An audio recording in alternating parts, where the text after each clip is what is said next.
Hey, good people, it's Carmen. It is Monday. Yes. Okay, just real quick, wanted to share a couple of thoughts.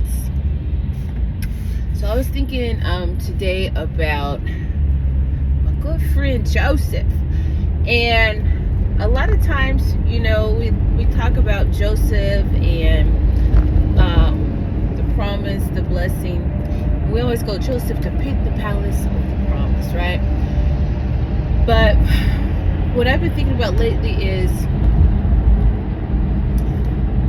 what Joseph had to walk through in his lifetime in order to get to a point of forgiveness, which is huge, so huge. Now, this forgiveness was not just for him and his house, because in order for him to be a proper husband, to be a proper father, even to be able to honor Pharaoh properly, he had to have a heart that was postured in forgiveness, right? Which means that all of the stuff that went to him back in his old land with his old family, he had to let that loose in his heart. And God's really been dealing with me about this for a few weeks. And I had a conversation with a friend of mine recently, and as a result of that conversation, God just brought some other stuff up where this is what my thought was. Joseph went through a lot at the hands of his brothers, right? As a result of their jealousy, as a result of it was their disconnection with their own father that led to their jealousy with Joseph, okay? Because the father had them first. They were salty that this new person came in, Joseph, by a wife that his father loved. He didn't love their mother. He loved, Rachel. And so it was like jealousy on top of envy, which is deadly. And it was almost deadly for Joseph, but God said no. Anyway, fast forward, you know the story. Hopefully you know the story. If you don't, read your Bible. But the story goes, his father sent him on a task. So Joseph was actually being obedient to his father, doing what his father told him to do. When he was kind of taken by his brothers, thrown into a pit, they were going to kill him. Long story short, they didn't kill him. They sold him into slavery, blah, blah, blah. Fast forward into Pharaoh's house. And the dream God had given Joseph that caused and stirred a little bit of that jealousy in the first place was put into motion, okay?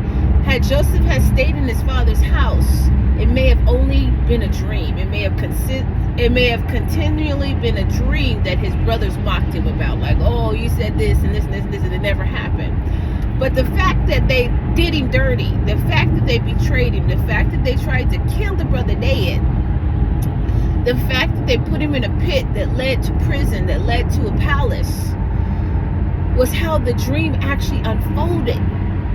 And in the midst of that dream unfolding, Joseph had a work to do in his own heart. Joseph had to wrestle in his own heart to forgive the very people who put him in a situation in that pit, in that palace, to now be in a place where he had the power to pay them back.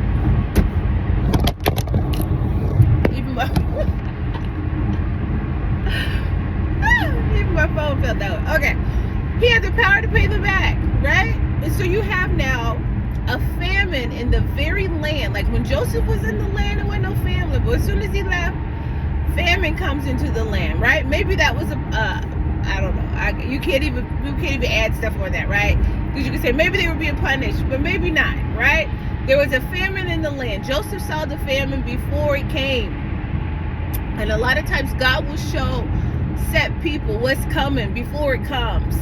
Joseph was moved out of that place before the famine came, and in fact was put in another position to actually help the people who hurt him, right?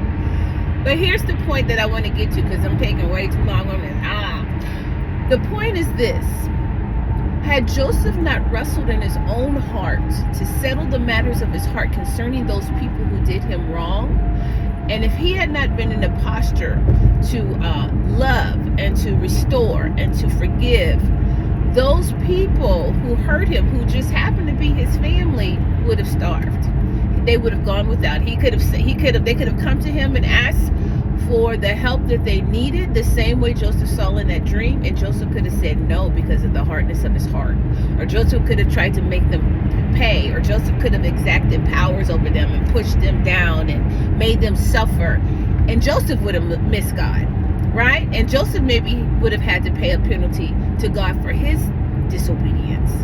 But because he allowed God to heal his heart, and the Bible talks about how he cried, and he cried a deep cry. He cried one of those hurts. When somebody hurts you real bad, it's like, you know what I mean? Like you go into your inner vessel and the cry comes out, right? And it's like a wailing cry. It's not even like a cry, it's like a wail. When someone has lost something that is very, very deep, tender, and personal to them, right? But Joseph mourned that loss.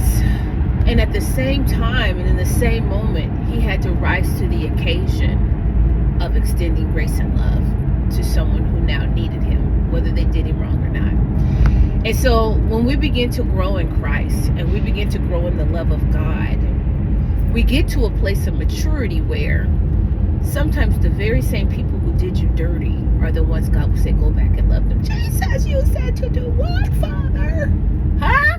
And it won't make sense to you and probably to most folks around you looking. Like, how are you capable of doing this? And I've had people say that to me. How are you able to do what you're doing, sister?